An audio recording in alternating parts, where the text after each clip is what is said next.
Welcome to episode 9 of the Jeff and Jersey podcast. We do reactions and post-game analysis of the NBA. I'm Jersey. I'm Jeff. And today we're going to start with trivia, just like we have been the last couple episodes. We have a really fun one. Has to do with the D League, which is now called the G League. It's where the young guys get sent, maybe the second round draft picks, the undrafted players get sent, and this one's really fun. So 20 years ago, it was, I think 4 days ago on the day, 20 years, this NBA role player became the first D-League call-up in the history of the NBA. So he was the first one to ever get called up due to injury, to suspension, due to whatever it was, to get called up from the D-League to play a game in the NBA. The Denver Nuggets called him up from the Fayetteville Patriots. Okay, so 20 years ago today. The answer will be at the end of the podcast, so if you want to know, you'll find it there. It's also going to be on our TikTok later tonight, maybe tomorrow. We'll get that cut up and put on there. Which, check that out, by the way, Jeff and Jersey podcast. Check out the TikTok. And now let's get into our weekend recap. We had some pick'em games. We did 5 or 6 games, I believe, where we picked them against each other. I won the first round. This time was really close. And what did we start with? Yeah, Celtics beat the Lakers. I chose the Celtics. Yeah, obviously. I chose the Lakers in this one.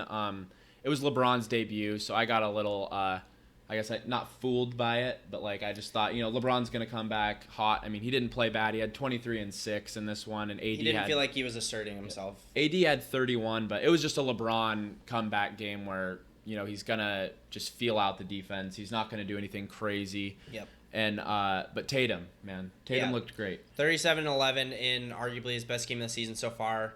I think his last 3 games he's averaging like 35, 8 and 5 on good shooting.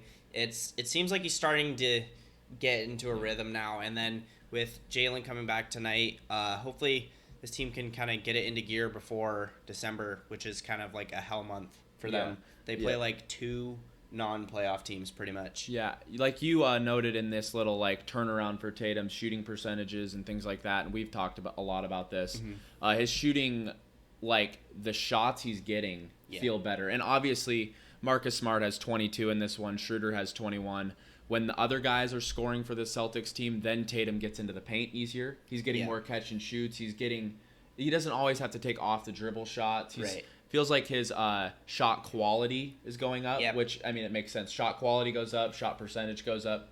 Feels like he's these last couple games that I've been watching, he's been more in his element, more in his body. He's obviously hitting more shots, obviously. But he's shooting way better at the rim, too. I think he's shooting like 70% at the rim over the past 3 or 4 games, which is he shot like 45% to start the year, which is just terrible. Especially a guy his size. Yeah, so I'm very encouraged with the way the Celtics are going forward. It was just kind of an all-around team win for the Celtics. Obviously, with Tatum had 37, but everyone else, like you said, Marcus 22, Schroeder 21, and then Richardson had, I think, like 15 or something like that. Al 12, just a bunch of just constant production. And then I think the stat that really shows how much of a team win it was for the Celtics team, they out-rebounded them 51-33. Yeah. 18 more rebounds. That just shows me, and the Lakers have shown that they have no hustle. Yeah. They're not hustling back on defense. They're not hustling around. They have a couple guys like Jordan and Dwight Howard who come in and play good defense and rebound and hustle around. But the Celtics team as a team, Marcus Smart diving for loose balls. Yeah. Al Horford's been a good rebounder this year. You got guys coming in off the bench playing hard. And so that really was what won him the game. Obviously, Tatum's performance wins you games like that. But then out-rebounding a team that bad is critical to a young, energetic team like this. It was kind of interesting. AD had a great first quarter. I think he had 14 points, but then it was just kind of he didn't do much. I think he took way too much jumpers. Yeah. Personally, he just recently has been a lot. I think it was in their past 10 games, both him and Dwight Howard have the same amount of threes made. Yeah, that's stupid.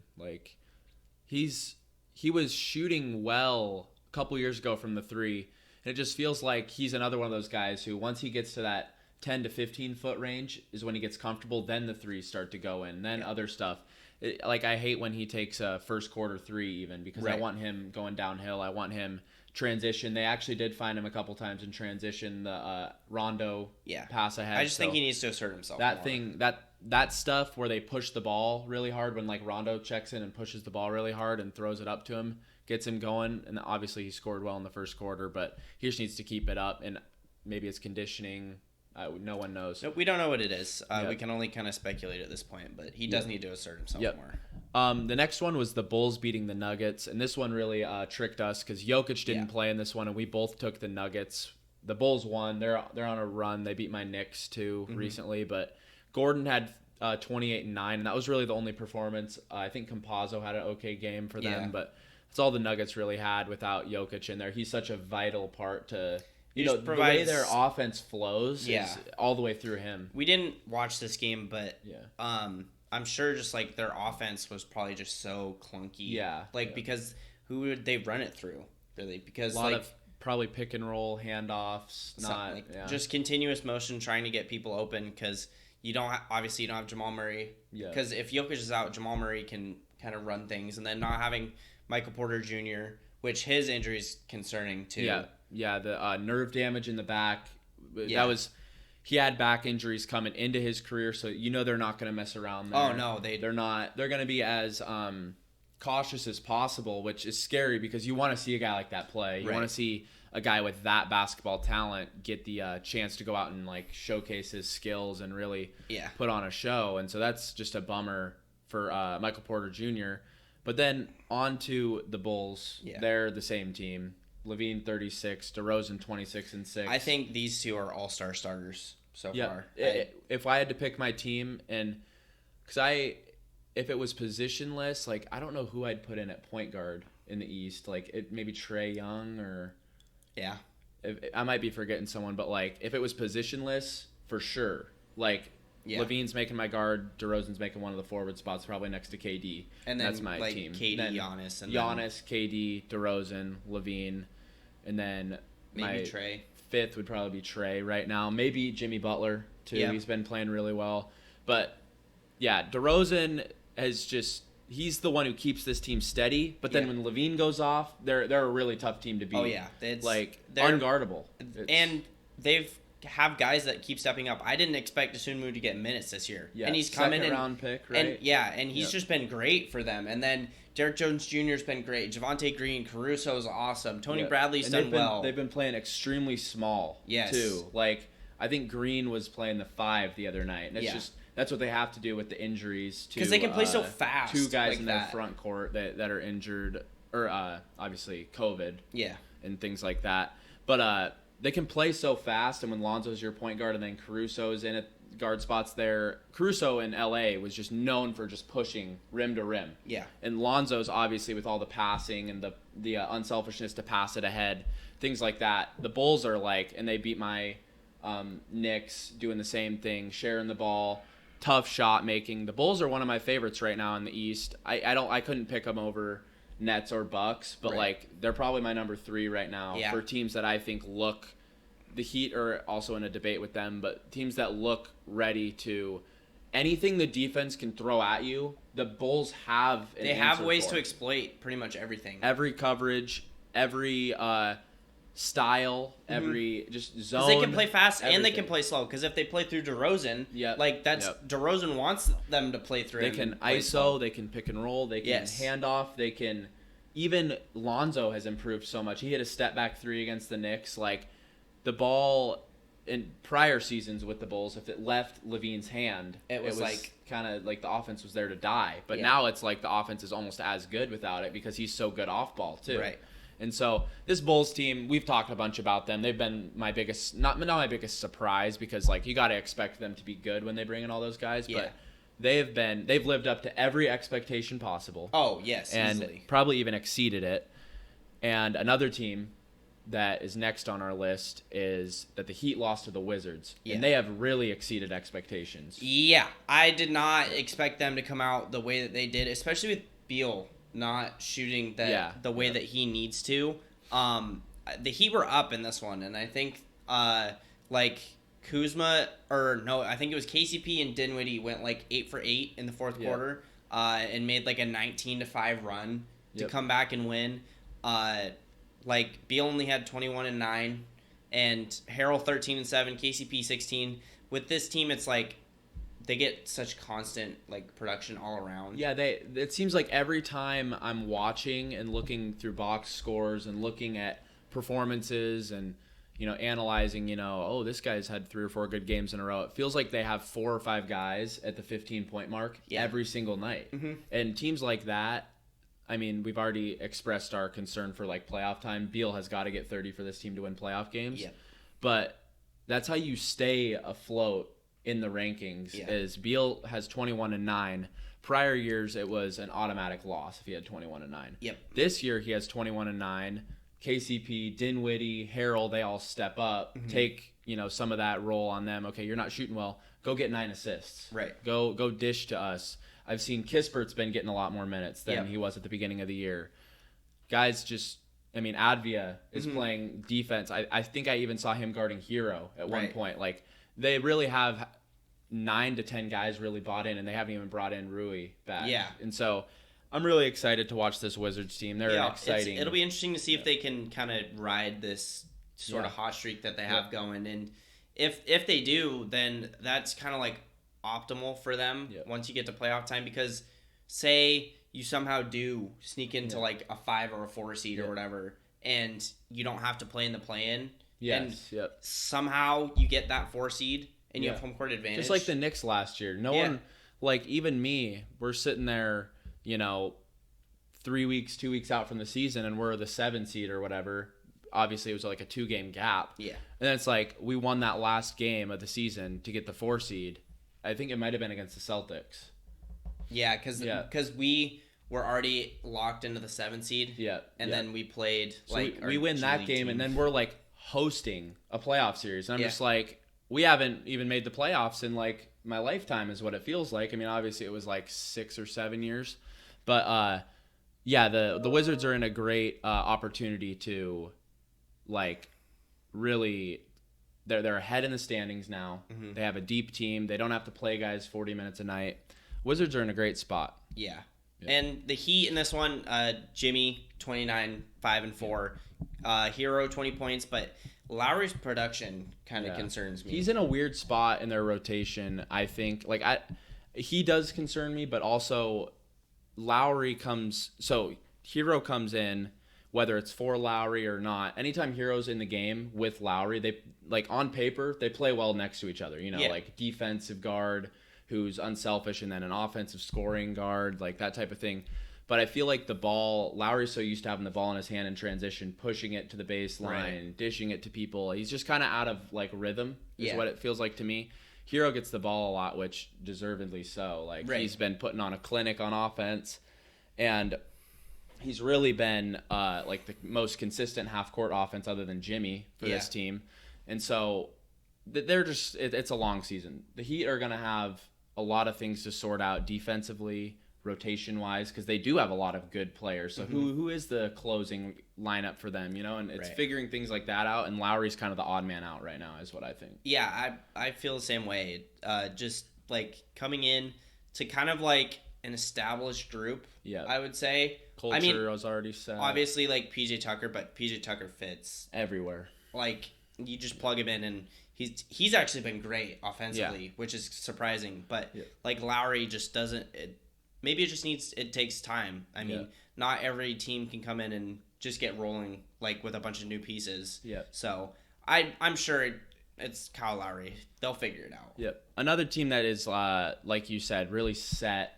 Brought back the same roster, didn't do much change, which is why I picked them higher than a lot of people did, was the Clippers. And they beat the Mavs. I got this point. You took the Mavs, which obviously they didn't have Luka. Right. So that's a tough one. If you knew that they didn't have Luka, you would have taken the Clippers too, I'm sure. But that chemistry, like PG has 29, Reggie Jackson 23 in this one, Zubac 16 and 10. The Clippers are better than most people said at this point in the season, obviously. Like, I saw a lot of people saying they were going to be the 8 and 9 seed. I just had them higher than that from the rip because I saw them play with this roster in the playoffs. Right.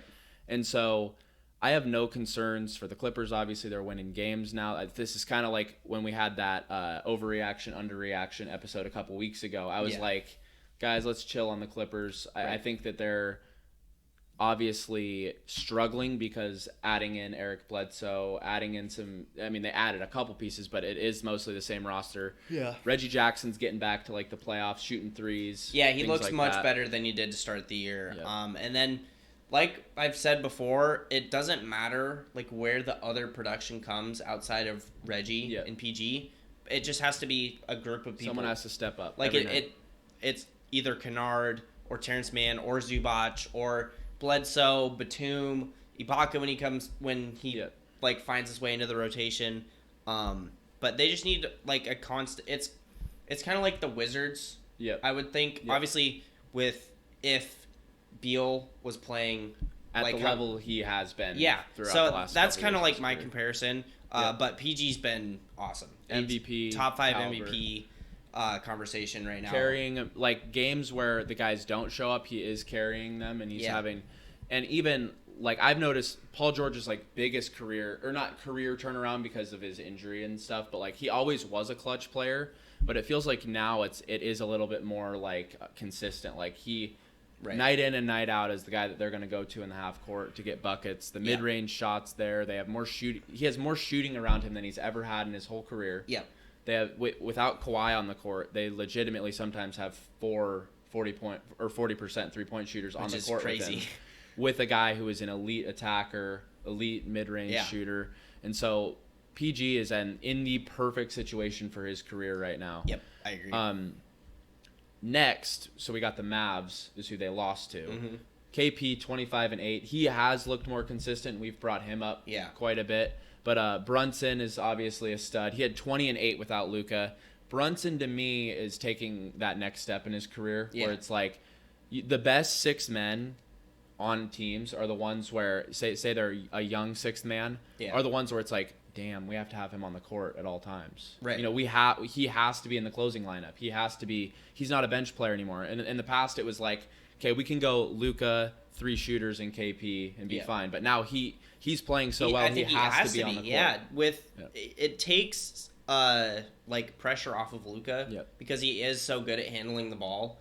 And then obviously it does suck though when you have to put him in the starting lineup because their bench unit just has no shot production other than him. Yeah, and no everyone's kind of like just is like good at one thing and it's either like standing in the corner or like just can't shoot. Yeah. So they got a couple good rolling bigs that they are really built to have Luka on the court with a group, Brunson on the court running ball handling with a group. Yep.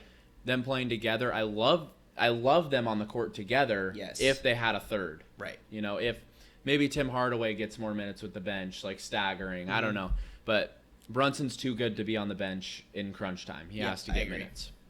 Next, we got Hawks beating the Hornets.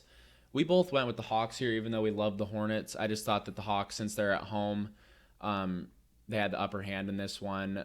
Capella had 20 and 15. I believe he missed one shot. I think he was 10 of 11. That's crazy. Just a Clint Capella game. Reddish had 17. Gallinari 16 off the bench. So they got lots of bench production. Right. Obviously, Hunter's out, so that they're getting more wing production off the bench than they normally would. Probably more minutes for Reddish, more minutes for Gallinari. But the one thing I noticed was Miles Bridges in this one, 35 and 10. He willed him back into this game. Yeah, he kind of after like that first couple weeks, it's like he kind of like simmered down. But then this wasn't averaging 25 anymore. Right. But then this game he was awesome because with LaMelo he didn't shoot great, but he still had a triple double, 15, 11, and 10. And that's what's crazy about LaMelo is that like it's his second year and he's not shooting great and he's getting a triple double. He's still that's the player. Like that he's become like how I was talking about with Beal. He still has a bad game, but he gets 9 assists. Right. He's becoming that player. Ja has a bad game and he has 11, 12, and 9, and he's still a positive plus minus. Right. You know, like Steph had a bad game the other night, but his teammates get 30 because he's so unselfish. That's like when I am like looking at young guards and looking at their progression. If they're becoming that like LaMelo is, then they're going to be It's kind of just any young player. If they're not shooting well, if they're doing everything else, or even if it's stuff not showing up in the box score, if they're playing good defense on the other end, they're just not getting a shot to fall, then that just shows the improvement of a player. Yep. Putting his head down, defending, doing things, the little things that it takes to win. Right. The last game, next game that we got, sorry, not the last one. We got 4 or 5 more here. T-Wolves blowing out Memphis. We don't have much on this because guys like Ja only played like 20 minutes. They lost by 40. It just got out of hand real quick. D'Angelo Russell, 28. Karl Anthony Towns, 21. And Edwards had 23. Yeah. When this trio gets 70-plus points, that's when the T-Wolves are tough to beat. Yeah, exactly. And it's just the fact is, when is it going to happen consistently? And I haven't, we've said, we were kind of fooled by the T-Wolves to start the year. They're not as deep as I thought they were. Just guys haven't stepped up as much off the bench. And then consistency too. Obviously Anthony Edwards is going to struggle with consistency, but D'Lo has to be better consistently wise. He needs to get 18 to 22 every single game with he's a 7 or 8 assists. A 7-year vet, or 6, 7 I don't. years And in the league. Cat, I think we know what you're going to get out of Cat. Yep. But I think D'Lo has to be consistent for them to be as good as that they should be. This team should be in the play-in tournament, in my opinion, at least in the running for it. They should be at least. I mean, the talent on this roster, the depth that we think that they have. Naz Reid, Vanderbilt's off their bench. Malik Beasley, Pat Bev, McDaniels. Yeah. Right. And so when you got all those pieces, I just don't see how this team can't be an 8 or 9 seed. Yeah. The first play-in game. Yeah. They should at least be in the first play-in game. There's too much talent there. Karl Anthony Towns is too much of a generational center in the sense of the shooting. No centers ever shot 45% from 3 no on centers such a ever, high volume too. No centers ever shot that way. He's the best shooting center ever. Yeah. And it's when you're that generational with 2 young guards next to you and defensive wings everywhere, you got to figure it out. And T-Wolves they really do just have to figure it out. Put your head down, figure it out. Yeah, because if it doesn't work this year, then I don't know. Maybe Edwards needs to take another step, maybe, and then it's then him taking a step. Does that make D'Angelo Russell go down because of more touches and more? I just don't think that if they do bad this year, that Cat will want to stay. Honestly, with all the stuff that he obviously hasn't had a good team surrounding him, and he was kind of the one who was talked about Booker was just empty stats on a bad team. We saw what happened when Booker got a good team. Booker gets a good team, they go to the finals. Booker gets another good guard, a player that fits his play style. They go to the finals. I think after this year, if they don't at least in the area, if they don't get in the area of the play-in, then I think Cat might be gone. Say if they're the play-in this year, 6 seed the next year, there's no worries because you still got young talent brewing on the bench. You still got stuff, guys taking steps and leaps. But if you're an 11 seed with this roster, what is the peak? 7 seed? Exactly. It's I don't get the T-Wolves. I mean, obviously the GM stuff that was right before the season. Right. There's a lot of weird stuff going on in Minnesota. Hopefully they figure it out because I do like to watch them. They're a fun team to watch. A lot of young talent. I love Naz Reid. He just plays with so much hustle, so much effort. But next, we're going to move to James Harden. This is a quick note. They beat Orlando, barely. No Without KD. So, and Orlando's a sneaky team. Obviously, they beat the Knicks they play twice. hard. Play hard. They're always a trap game, I would say. Yep. People we're going to walk into Orlando and smack them. But, then Cole Anthony will have, 28 and 10. Yeah. And then Knicks fans like me know that Orlando is a trap game. They beat us twice this year off of us having no energy when we played them. The Nets looked a little bit better, but obviously Harden shot 20 free throws. Yep. He was 7 of 25 and had 36 points. It makes me sick. He scored 36 points on 7 made shots. People are posting him Harden's back, but there's a correlation between him shooting a lot of free throws and him having good games this season. Yeah. If he has over 10 free throws a game, he has a good game. If he shoots less than 10 free throws a game, he's shooting 4 of 17 from the field and ending up with 14, 15 points. So, for one, I will never be the guy that sits up here and says Harden gets fouled a lot because I know he does get fouled. But I do think it shows what happens when he is aggressive. Yeah. 20 free throws now is a little bit too much. 20 free throws, anyone will score 35 off 20 free throws. Anyone in the entire league. If Steph got 20 free throws, he'd score 50. Yeah. On some nights. And so it's like, but it does show me, no KD. He was putting his head down a little bit more, getting into the lane, creating fouls. It's weird. There's some guys who are masters, like Booker, at creating separation. Mm-hmm. He obviously creates weird angles to where the defender has to foul him, whatever the foul baiting debate is. But 20 free throws does show me that he's being more aggressive. You can't get 20 free throws off just shooting threes. Right. You're not going to shoot 20 free throws. Maybe a couple years ago when if he just chose to fall down on every three, maybe. But, I mean, obviously with the rule changes now, you still find some inconsistencies with the rule change. Yeah. Some people actually pump fake and then go to shoot and get fouled, but they're not calling it. Yeah. But I mean, it's been pretty good. I haven't had many like bad ones. There's like maybe one every couple games that it's like, ooh, that's bad. But like I was expecting every game there to be a dude pump fake, jump into them not call it, or them call it, or go back and forth there. It's been really consistent. Next is taking away the take foul. Take foul. We should just do like an hour and a half video on the take foul. Because I think we could. And go straight from what it is, what we do to fix it, do they implement a penalty box like hockey? No. But the take foul automatically ejected. The take foul, if you don't know, is a transition foul. So team's dribbling down and it's a 3-on-2 transition. They have a chance to get an easy bucket. And the defense just runs up and just fouls them. No play on the ball. They just grab them and they go ref foul. Ref calls a foul. It's smart because it gives up a layup. If you don't foul, you're going to give up a layup or an open three. I've noticed, though, is that a lot of times it's like a 3-on-3, and the dude at the top of the key will just run up and foul. You have even numbers. Yeah.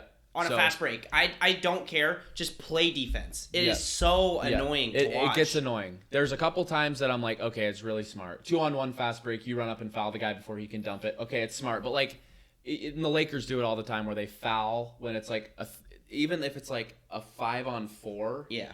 The dude who just shanked the layup will just run up and just grab the guy. And it's so frustrating to watch because it's like, just get back on defense. Yeah, like, if you have numbers on defense, then just get back and don't be lazy. And, like, don't even get me started on, like, stopping a game. Yeah. Because college basketball is the worst at stopping the game. The take foul, all it does is just stop the flow of the game. Yeah. And so I think if they figure out a good way to handle that, then the game will be, like, the smoothest that it's been. Since I can really remember. No honestly. Stoppages, just playing only hard or only like real fouls, like smacks on the arm or fouls. Offense can't dictate how many free throws they get. Right. That type of thing. Next, we got Damien Lillard, 39 points, win over the Sixers. He was the player of the week in the West. He's kind of breaking out of his little slump, maybe whatever you call it. Getting used to the rules. Olympic legs, whatever it is. Yeah. He's broken out of that with the player of the week.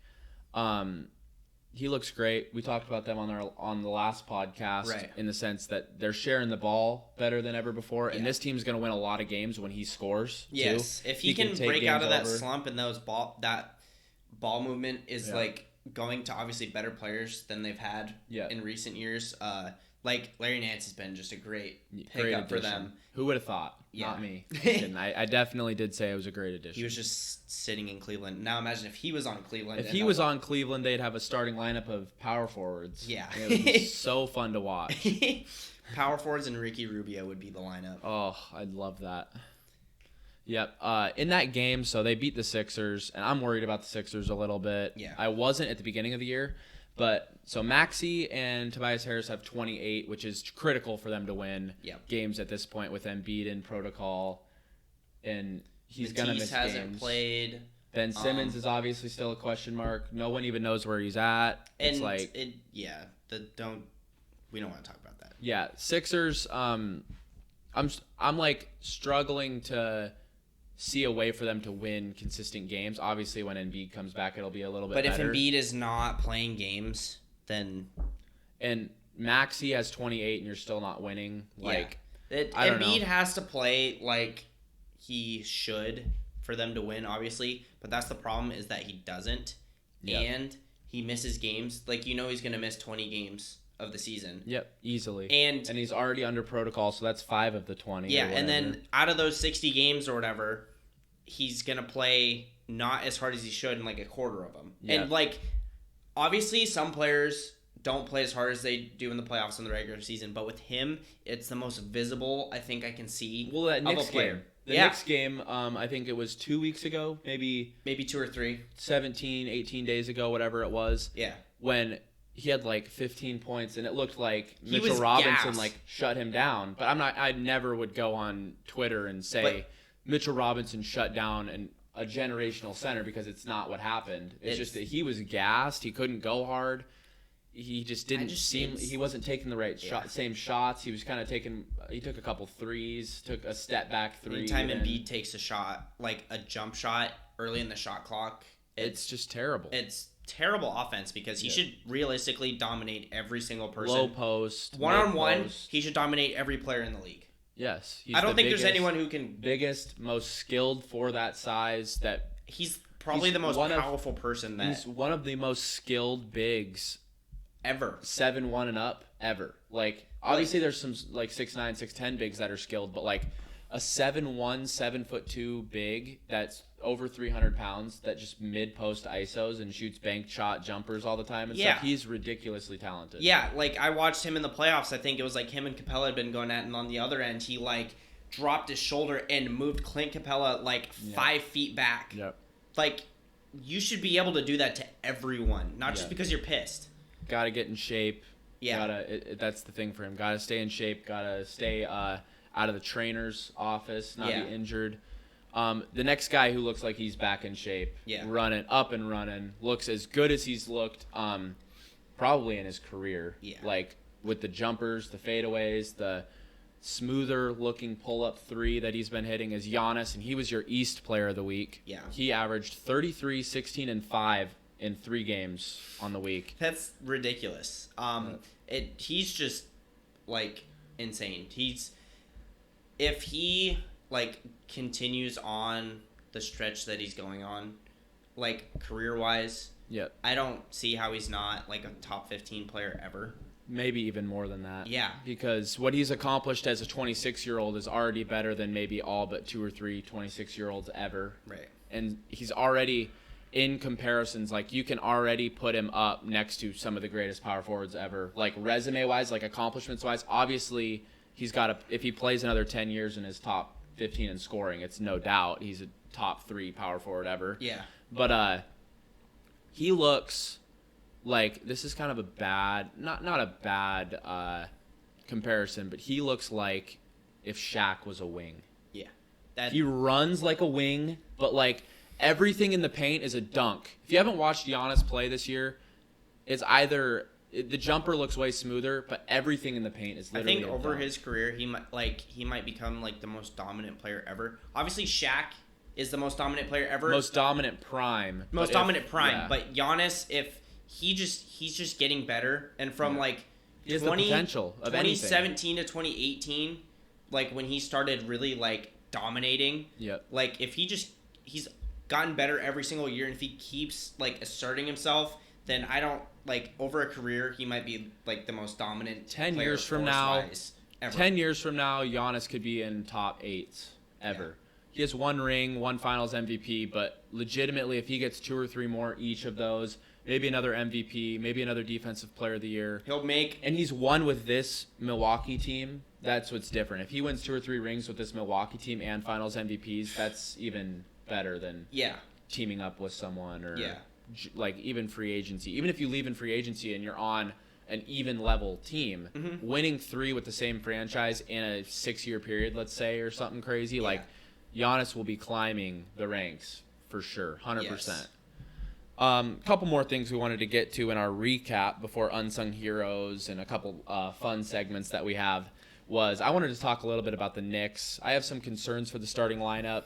They look, we scored like 15 points in the first quarter the other day. Against like Houston. Yep. And then yesterday, even like 20 points in the first quarter. When you bring in guys that are offensive minded like Kemba and Fournier, and then you like kind of take a step back, it just shows me they haven't meshed. So I'm not too concerned about like change the starting lineup or bench Fournier anything like that. But I actually did want to shout Tibbs out because he has shown the ability to adapt and play the hot hand. Like versus last year and other times. I mean, it he was sat the starters multiple times. Last the year, bench was hot. RJ would have been like on playing one of his worst games of the year, but at the 5-minute mark in the fourth quarter, you know who's subbing in for Alec Burks is RJ. And Alec Burks could have like 28 at that point. Yeah. And then it's just like, boop. This year, though, he really has shown an ability. I don't think the starting lineup necessarily needs to change because the starting lineup really does help guys like Derrick Rose quickly. Burks has been playing great lately. Get into a flow of their season, get into like, hey, I'm going to come in at the 6-minute mark or the 5-minute mark or the 2-minute mark or whatever, and it helps them a lot. But I am concerned for how that starting lineup's playing together, but the minutes distribution I'm not concerned about. He's been given quickly more minutes when he's hot. Yeah. Burks is playing to end games, whose defense has been very underrated for us. It's been great. So I'm not too concerned about the Knicks, and obviously Julius looking like he did against Chicago helps my mind, like, kind of obviously refocus on what the potential of this team is. Yeah, exactly. I just think, obviously for me, I would be a little bit more concerned than you are because I watched Kemba for sure. and Fournier last year with, obviously, Fournier, his Celtics tenure wasn't great. He didn't shoot the ball all that well, but we know the player that he can be. He averaged 20 points a game on the Magic before he was traded. It's just the Kemba thing that concerns me is if he's out for so many games and doesn't give you enough like production, then it's like it's tough to like. He's even quickly is a way better defender than Kemba at this point. Yeah, and so it's like for me, if we're 500, say we're 16-16 or something, that's 10 games away or whatever it is. Then I am a little bit more concerned with like, okay, does Quickly need to start over Kemba? I wouldn't start D Rose at this point in his career. I think his role with this team and him coming in with Obi and people like that and really like running the bench. I think he has to. Alec Burks for Fournier. That would be the only two subs that I would do is Alec Burks for Fournier or Quickly for Kemba, just simply off of just like those two positions. I wouldn't bench RJ. I think he's been okay. He's had like kind of a little bump in his season. I don't think you bench him. I think it's the guys because he's a young player obviously and needs that like kind of being run, just kind of like experiencing stuff with because of what his potential is. But like if guys that are in their like 7th, 8th, 9th year in the league and they're not producing, then that's guys that. And that's my cool thing with Kemba is we're paying him $9 million a year. Yeah. If you are stinking, you're only going to play 15 minutes a game. Quickly's going to take the rest of your minutes, whatever, in the second half, and that's what's happened. I'm happy for it. Now, if Kemba was playing 30, 35 a night, I'd be like, oh my gosh, Tibbs cannot tell the difference between what's good and what's bad. Or maybe I just don't know anything about basketball. That's what I question myself on. Yeah, we question that every once in a while. Like when coaches don't make adjustments that are obvious to a fan, it just blows my mind. It was like last year in the playoffs when they went post up, when the Bucks went post up Brook Lopez on Bruce Brown. Bruce Brown guarded Lopez for an entire series. Yep. Like even things like I expect to go into a playoff game or into a high stakes game and to get my mind blown by adjustments. Yeah, it's like Ty Lue. They are Ty Lue, exactly. They are so smart. They went small against Gobert, and it was like I would have never thought to do that. Yeah. I would have never done that. But then he just knew that Gobert wasn't going to play offense. Yeah. And so he knew we're just going to put a 6'6" Morris on him or 6'7" Morris on him on defense. Yep. And I'm going to have 5 guards out here, and we're just going to run up and down the floor, play 5 out, ISO your worst defender, go from there. And that's what I expect all the time, and sometimes it just doesn't feel like that with the Knicks. Yeah, and it was like another one was we thought that Drew Holiday should have been guarding Devin Booker. And then, but the whole time, that's what won him the finals almost, is that he took Chris Paul out of his game. Yeah, like early in the series, it was like, why is this happening? But then later in the series, you could obviously tell Chris Paul got gassed because he was getting dogged 94 feet. Yeah, the whole game, they played it perfectly with let Booker get what he has on PJ Tucker. Just if he has 50, he has 50. If he has 30, he has 30. But we're going to literally hold Chris Paul, their playmaker, their primary guy, to keep the ball in play, not turn it over. We're just going to try and hold him under 15 points, under 6 assists, and then let the rest play out. And it worked for them. So they've Some NBA coaches blowing our minds, some aren't. Yeah. The last thing in our recap, if you haven't seen it, you got to go on Twitter. You live under a rock. Google, Safari, anywhere. Firefox, anything. Look this up. There was a fight, or a almost fight, kind of a crazy scene, almost the Malice at the Palace, part 2. But this time it was at Little Caesars Arena in Detroit. Isaiah Stewart gets elbow / it was like right here, right? Yeah. It was this way though. Yeah. Straight. He was boxing LeBron out. LeBron swings his left arm, catches him like right here under the eye, right? I think it was above the eye. Oh, it was above the eye. Okay, so he catches him above the eye. He's bleeding. LeBron, it was like one of those things where he meant to hit him. I think he did. I don't think he meant to hit him in the face or make him bleed, or it was one of those like the second he hit him, he turns and he's like, "Oh shit, are you okay?" or whatever. Like, "Are you all right, man?" And Stewart was not having that. No, he was zero. Running coaches over, throwing people to the side. It was weird because it was like it started off and he like grabbed LeBron or whatever, and it looked kind of peaceful. They looked like they were cool, but then like. Did Russ say anything? Or like, I'm sure he did. Because Russ got it looked like too. Russ was chirping him the whole time, or like AD too. Yeah. And then Isaiah Stewart just lost his mind. It was running around, like coaches running coaches over. And keep in mind, people, he's 6'10", 250, 260. Yeah. And there was like a trainer ran over to like grab him and 5'9" and 2012 AP. Yeah. Just straight face to the dirt, running, and then Cade Cunningham kind of saved the day. Cade was the only one that was like following him around the whole time, like holding. That's how you know that Cade Cunningham's going to be a good NBA player or He's important. Just a leader. It's like that's a rookie doing that. Yep, cares about his brother, that's for sure. And the craziest one to me was it felt like everything was down, and then they're like in the corner of the court, and he sprints. He just like. So he's getting like kind of like not carried, but like just escorted. You know how like 8 dudes are around him or whatever, the trainers, and people are touching him with the towel on his eye because it's bleeding down, literally down his face. It seems like he's like finally calmed down. They loosen up their grip, and which is probably what he wanted them to do. And then he sprints and like is breaking all these people trying to grab him. Jackie Moon trying style. To tackle him, and then eventually Cade gets a hold of him, and then Russ is like squaring up. Yeah. And then like. That was one of the crazier things that I've ever seen. And then eventually, they get him back to, like, the tunnel area, and he's, like, resisting it, but then it's like, oh, I can go to the tunnel and go around, and sprints to the tunnel. Turns, like, they're, like, carrying him, like we were saying, like, kind of just everyone surrounding him.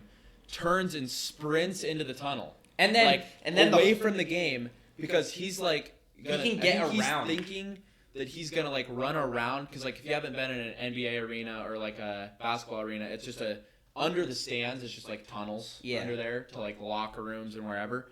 And I think he thought he could get around to LeBron, who just got ejected for. No, because he wasn't ejected until later. Because Isaiah Stewart got like a flagrant too. He did. He got ejected, but he got ejected later. He wanted to come back around to the Lakers bench, which is where all the Lakers players went to that one corner. Was standing there too, and they all were there. And then Melo was like, "He's not coming this way." That video on the Corey Joseph walks. What are you doing over here? Crazy scene. Yeah, absolutely crazy. You got to watch the video. Somewhere there's 15 different angles of it from all the fans and stuff. But just one of the crazier things. And then coming up, they play on Sunday. So LeBron is suspended for tomorrow's game against the Knicks. Thank goodness. Which I do think is deserved. One game a flagrant 2. That was a legit hit. Yeah. That like right to the face. It wasn't like they squared up and punches were thrown in a fight. Like it wasn't anything more than one game for me would have been unwarranted because LeBron hit him. It'd be the same that foul is the same as a dude going up for a layup and you karate chop his face and he starts bleeding. Right. Because it's one game. It's a flagrant 2. That's the precedent that they have set. Yeah. Is that a flagrant 2 is one game. And then Stewart got 2 games. Which I think is deserved too because he lost his mind and was just trucking, coaches, security players, guards, anything. And there was a picture of like a security guard like standing there Like just not doing anything. But like it was like probably like a 5'9" security guard. Like what's a dude 5'9" gonna tase him? Like, and then if you do that, that causes a whole lot more problems. Oh my gosh! And then did you see the video where it's the PA or the guy over the loudspeaker? You didn't see that? So there was a guy over the loudspeaker. I'm sure it was like the dude talking, and he goes, "Do not throw anything onto the court. I did see that. Keep your cups in your hand. Do not leave your seat. Yeah. Do not throw it," like just repeatedly for like 15 minutes. Because that is like what this is like the closest thing probably to like something that would escalate, because Isaiah Stewart would have gone and like punched anybody who did anything other than his teammates who did anything to him at any point. Someone throws a cup. Dwight Howard, do you think Dwight Howard's not going into the Oh, yeah, because then both teams go and they like trying to corral everybody back, and then some drunk dude throws another cup, and then they're like, good job for announcing that and just making it clear just in case you didn't know. But so 2 games for Stewart, 1 game for LeBron. Both of their suspensions are going to be over when they play on Sunday. Yeah. So it should be interesting. And then on Monday is Nuggets Heat round 2. Yep. This is going to be a great week of NBA. It's a UFC card. Because, Monday, obviously on our previous episode, we talked about Jokic getting suspended because he just absolutely trucked Markieff Morris for kind of cheap shotting him. It wasn't anything of this caliber. But so we got 2 straight days of guys who went at each other kind of in a dirty way. Extensive security in the arenas, I would say. So it'll be a great... it'll be interesting to see if anything happens. I'm sure games will probably get a little chippy, but if there is anything, the refs will make a quick whistle for teeing people up, I'm sure. Yeah. Oh, for sure. They'll keep it in check. Try to. Now we're going to move on to Unsung Heroes. There were a couple fun ones. We got Jeremy Lamb was our first one. He had 23 points in 16 minutes in a loss. Was this the bench game for Indiana? So pretty much this is a shout out to the Indiana Pacers bench, because every single one of them got like... They just went off. They had like 70 points 8 or more minutes because the whole starting lineup got benched. With 8 minutes left in the third. Yeah. So the whole bench got like actual minutes and not like, okay, you're throwing at the end of the game. And they actually came back, ended up only losing by 3. Yeah. But it was like everyone got double digit or more minutes. There's turmoil in Indiana with this roster. There's been lots of talks on Twitter, lots of guys giving their take, and this team is honestly, it's 40 games away from being taken just all the way down to me. Like you gotta, if you're not gonna win with Brogdon as your best player. You're not going to win with Sabonis. They might have to just go full reset mode, sell everyone for picks. They might have to. But, like, if you haven't – and your excuse just can't be every single time, we have guys hurt. And, the excuse was our coach sucked. Yep. Now you have a championship pedigree coach who has never really had a bad season, maybe one the year that they drafted Luka in Carlisle. And so – there's no more excuses. You have the deepest roster, one of the deepest rosters in the league. They have 5 or 6 really good basketball players with a couple like other solid players behind them. No excuses for the Pacers. None. The next is Chuma Okeke, whose game I love. He's a 3-4 wing / front court player for Orlando. And he had 17 points in 20 minutes in a loss to the Nets. That was a close game. Orlando's right now is all about making strides with their young core, and that is one. He's playing better. Orlando's recently. Willing to take, I would say, good losses. Yeah, good loss. They lost by 2 to the Nets. Obviously, the Nets didn't have KD, but the Nets roster is way further along right now than the Orlando Magic. So shout out Chuma Okeke. My next one is Frank Jackson, who had 27 points in a loss to Golden State for the Pistons. He came off the bench, and if you haven't seen it yet, I'm a big mustache guy. He has the nastiest mustache in the entire league. I think that's an accurate description. It is amazing. Yeah. It is literally amazing. I don't know like what I would say it looks like. I just don't. It's just so like polarizing. Yeah, it's just like he looks like a dude from like the 60s, 70s with the slicked back hair and the mustache and stuff. It looks awesome, but he had a great game in that one, 27 points. And then our last one, in his season debut, one of our key additions of the offseason to maybe not key as in like DeMar DeRozan to the Bulls, but this one was Rudy Gay, to the Utah Jazz. In his season debut in a win over the Raptors, he had 20 and 5. He's what makes this Jazz team be able to play versatile basketball, be able to play different lineups. He's kind of a 4-5, 3-4-5 type of mix. He had 20 and 5 in his season debut. Yeah, in 18 minutes too, and he hit like 5 threes. Usually with a guy who's a bit older, like you expect him to be a little bit rusty. Yep. After taking like a long delay in between playing, but he looked great, and they kind of dominated the Raptors in that game for sure. But Jazz look great. Their depth is as good as it's ever been. Like I said, lineup versatility for the Jazz is as good as it's ever been. They don't have to play Gobert if teams go small against them. Right. They have counters now. That's what makes the Jazz so dangerous this year, for sure. We had a cool opportunity on Friday night to see Auburn, who is a ranked college basketball team, play against USF in Tampa. And one thing about Auburn is they always have NBA talent. Last year we saw two of their guys get drafted, Sharif Cooper and JT Thor. Year before that was Okoro and Okiki, correct? And then they've had NBA talent for the last couple of years there. And this year they have a projected top 5, top 10 pick, Jabari Smith. He's a 6'10", 3 or 4 man. He only had 9 points, 10 rebounds in this one. He didn't play as many minutes as I expected.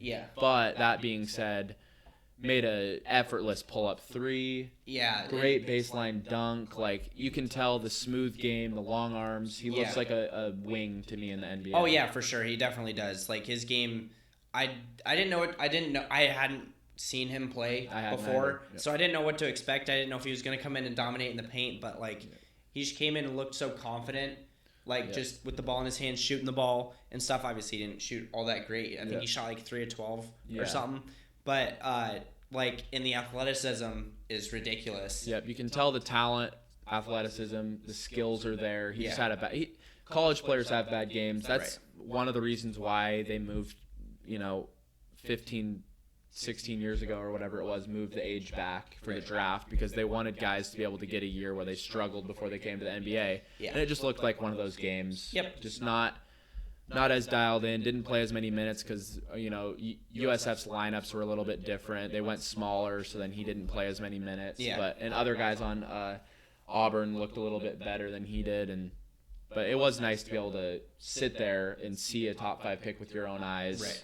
We're going to get another chance at that later in the year when Memphis comes to play USF. We're going to get 2 potential top 5 picks, not in this draft, but eventually, to see in person there. And so we're really excited about the college basketball, because this is the first time in my life I get to see it with my own eyes, not just TV and Twitter and all that. So that was cool. Fun experience. He played good, not great, could have had a better game, but Jabari Smith has a bright future. One of our last segments of the show, this is going to be quick. We just wanted to bring up the fact that Luke Walton was finally fired by the Kings. Is a very great word. Kings fired him, and there are a couple names. The first thing people do is bring up names for who should get hired there.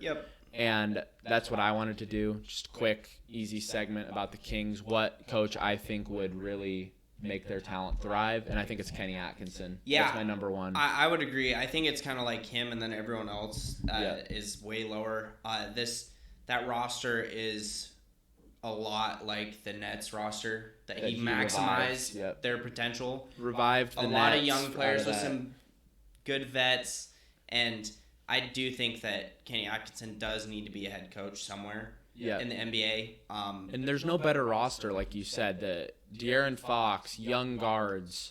He really did make Karis LeVert, D'Angelo Russell, those types of guys in Brooklyn. He made them thrive off of their game, their skill, playing them together. Like they were competing with Philly with Jared Dudley on the floor. They really, and he also, young big Jared Allen was at the start of his career with him, and so I think that Kenny Atkinson would be the guy that I would go to first in that. They just hired, so they didn't hire him, but Alvin Gentry was the assistant, and now he's the guy. He's good, great coach. he could stay on. Depends how they do. I saw that it was performance-based, this contract. They're going to revisit at the end of the year. I like Alvin Gentry a lot. That's a good one. But the one that this doesn't really make sense because he still has a couple years left in his playing career. Yeah. But we were talking about this. I want Rondo to be a head coach so bad. He has to be. I don't think there's any way that he's not. Like, if you watch a Lakers game, and you can hear him talking, like, the whole time. And he's even, when LeBron's in the game, so LeBron's normally the guy that's standing there pointing and talking to players, like, oh, he's the coach of the team or whatever. Yeah. When he's in the game, it's Rondo. He's standing there walking around, talking, calling plays out and stuff. Rondo, to me, if he's not getting as many minutes as he normally would, it's Rondo. He was a really good player at one point in time. Great player. If he is thinking this is his last year, I would love for him to be in consideration because those young guards, there's 3 of them. Yes. Buddy Hield, other young players, like, I would love to see Rondo. Rondo knows what it takes to win a championship, too. He's won 2 of them. Yeah, and he gets the best at, like, it feels like Rondo's always gotten the best out of his teammates. Yeah. So imagine a coach getting the best out of his players. Yeah, like, I agree. I just think, and his smarts for the game, I would love Rondo on a sideline someday. Obviously, this might not be the right time. Like, might not be the right lined up time. I think we've talked about this for just a while, honestly, that just he needs to be a coach somewhere. Yeah, someday, somewhere, need it to happen. It's simple as that. I don't think that there's much of a debate. Like, you can't really debate because we don't know what the Kings are thinking hire-wise. But those 3 names for us are probably our favorites for the Kings job, having known their roster in the construction of it and draft picks and things like that. But next we're going to get to some like a tier list, and we're going to rank every NBA team's future on a tier list. So, like, future is in, like, where we see them in 5 to 10 years based on draft picks, young players, their coach, things like that. And it's even going to be taken, like, we're not going to take into account, okay, they might get a top 5 pick. Like, okay, they have a pick, whatever. We're not – basically what we see right now is what we're ranking off of. Like, obviously the Brooklyn Nets could draft someone – with the 30th pick that ends up being like Giannis, in 10 years but that's from now. But like unrealistic. We're going to go based off the picks we think that they're going to have. We're going to go based off the talent that they have on their roster at this moment. Yep. Okay, this is our tier list for the futures of these NBA teams. We got champions at the top, so in 5 to 10 years we see them as a championship contender. Next is solid, so like that 3, 4, 5, 6, 7 seed area. Maybe get to a couple Eastern Conference, Western Conference Finals, something like that. Yeah, that type of thing. Average is like they're going to be a playoff or a play-in team every year. Meh is like maybe 1 or 2 play-ins in 5 to 10 years from now, and then no future is just a team right now who we think is going to have to go through a rebuild in 5 to 10 years and not have much going on. First, we got the T-Wolves.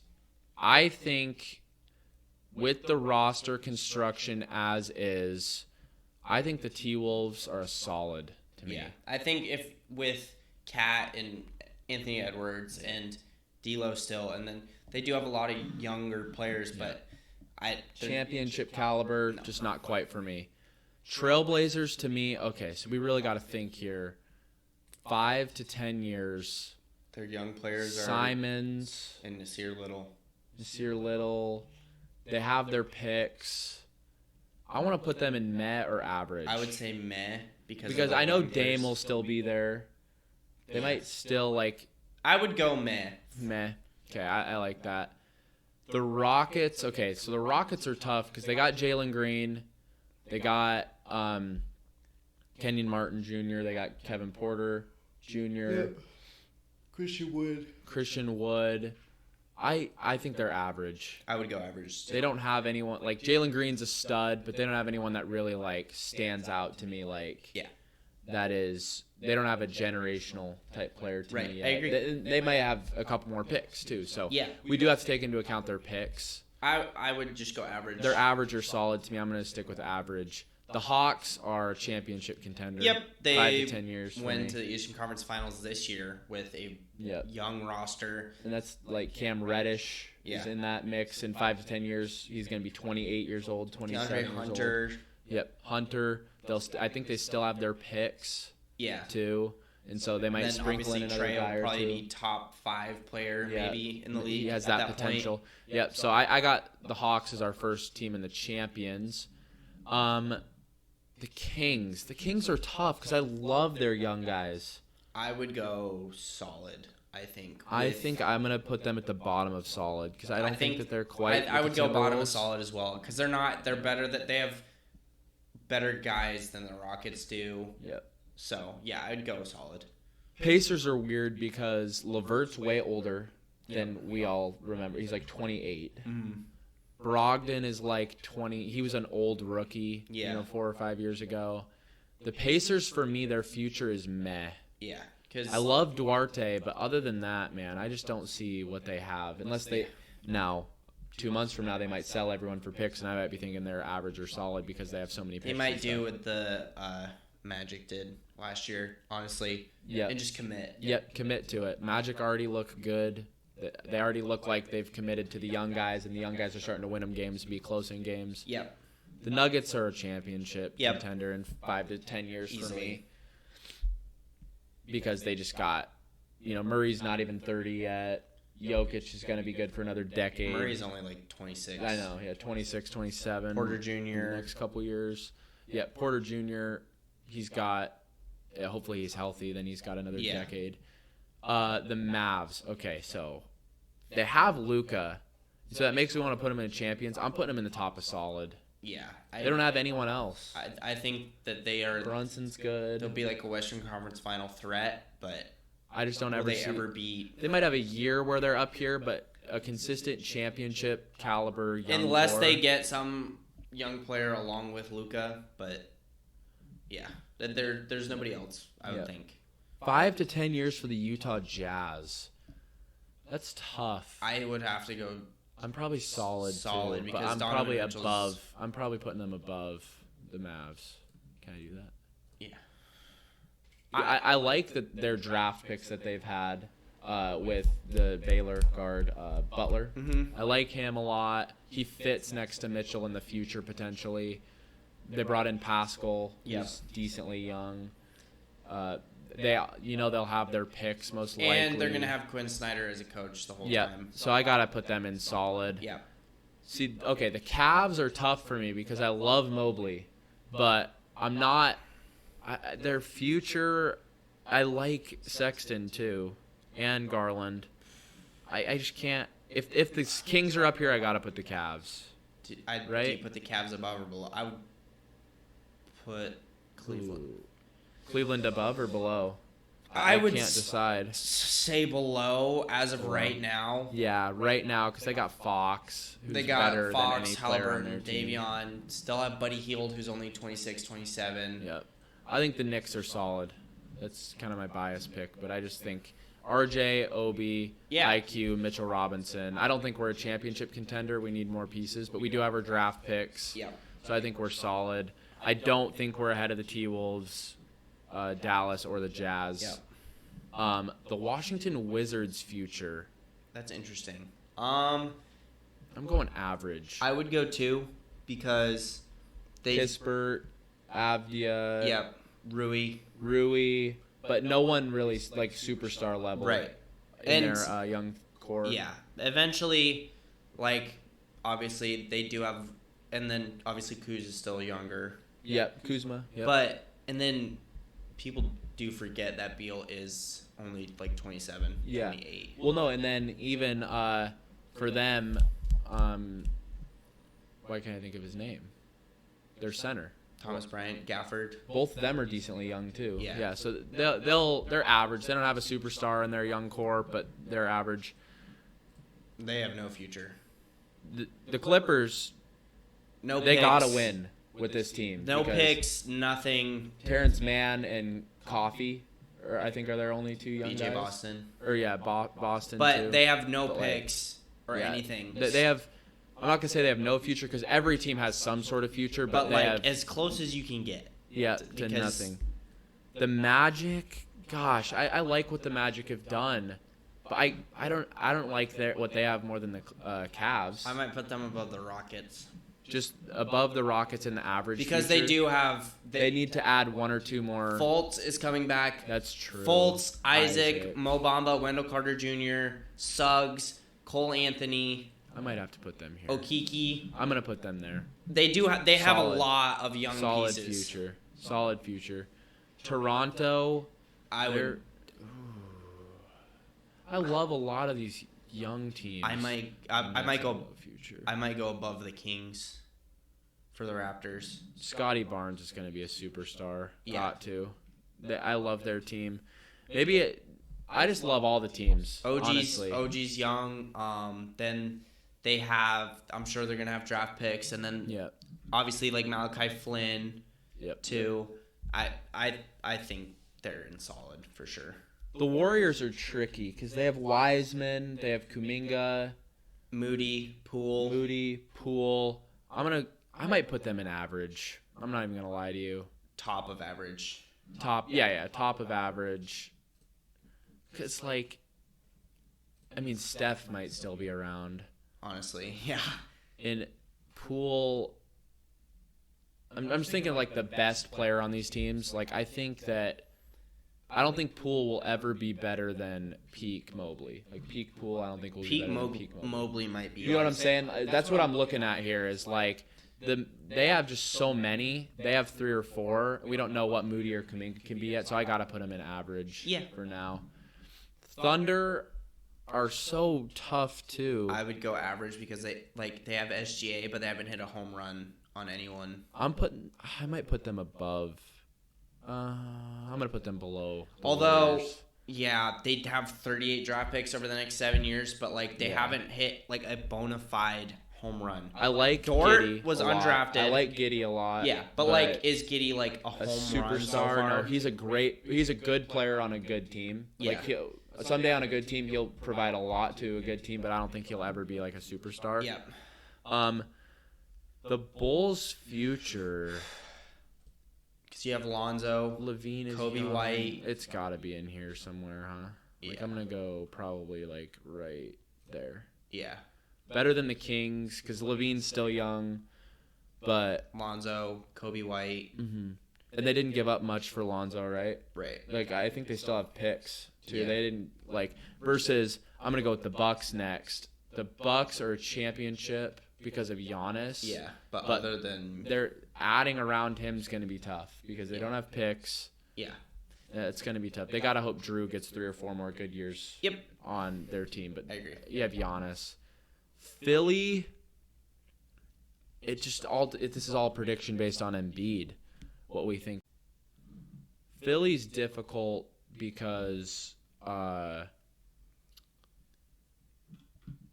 you gotta if Ben Simmons is there. Honestly, I'm putting Philly in average simply off the fact that I don't know what to expect. Because they have Maxey and Matisse. It's impossible to predict what they don't they're have gonna be. Yeah. Okay, Miami Heat, they have to be going solid. Yeah. They have to. Probably in this range for me. I don't think they're quite up here. Hero, Bam, Duncan Robinson. Yeah, they got to go there for me. Yeah. Personally. Phoenix, championship contender. Ayton is a stud. Bridges, Cam Johnson. Yeah. Next is the Lakers, and I want to say no future, but they definitely have more of a future than the Clippers or the Nets. Yeah, but I would still put THT is better than any young player on either of those teams. Yeah, but then it's THT and no picks. AD's 28, 29 years old? Yeah, I would put no future because no future's tough though because they could still be competing. But is AD gonna is his body gonna last? If this is purely based off young core, which it kinda is, then they're down there. San Antonio is meh. Yeah. They don't have any superstars. They have some good players, probably above the Murray. Pacers.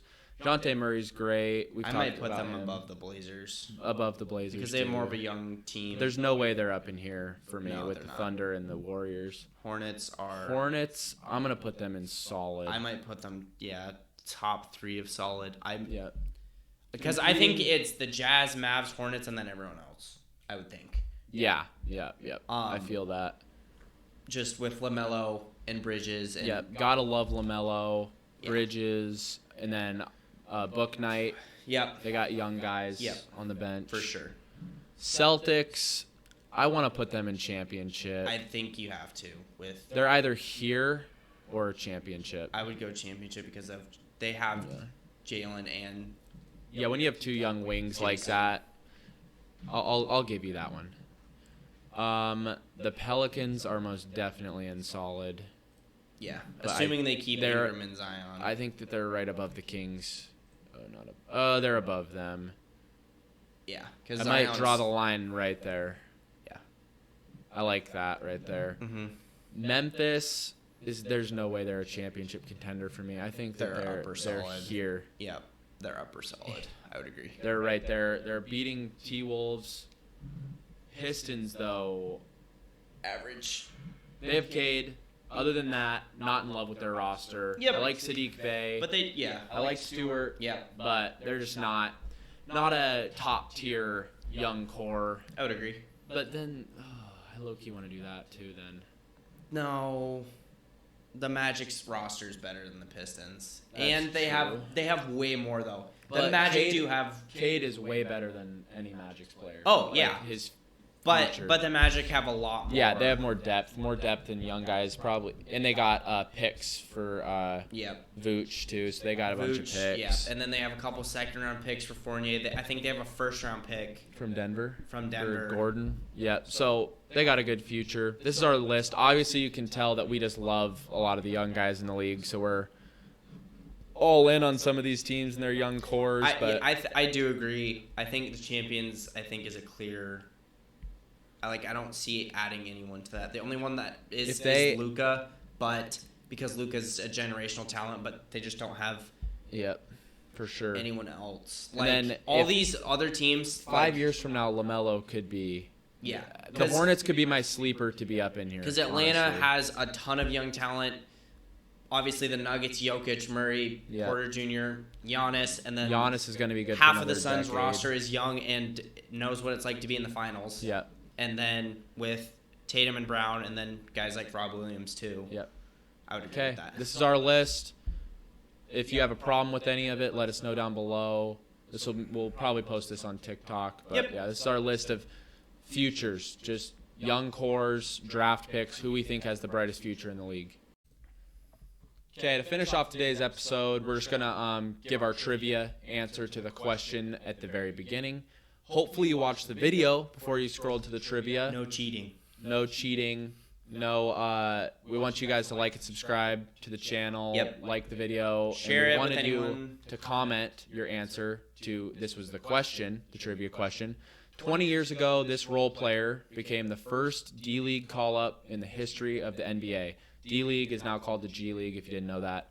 He was called up from the Denver Nuggets to the Fayetteville Patriots. From the Patriots to the Denver Nuggets to play in an NBA game. This question fits perfectly with ours because we love talking about bench players. We love talking about the young guys, the guys who don't get all the press, all of the House of Highlights, all of that stuff. And this guy was literally, this was his whole career, was not enough press, hard worker. And that's Chris Birdman Anderson. Yes. Won a title with the Heat.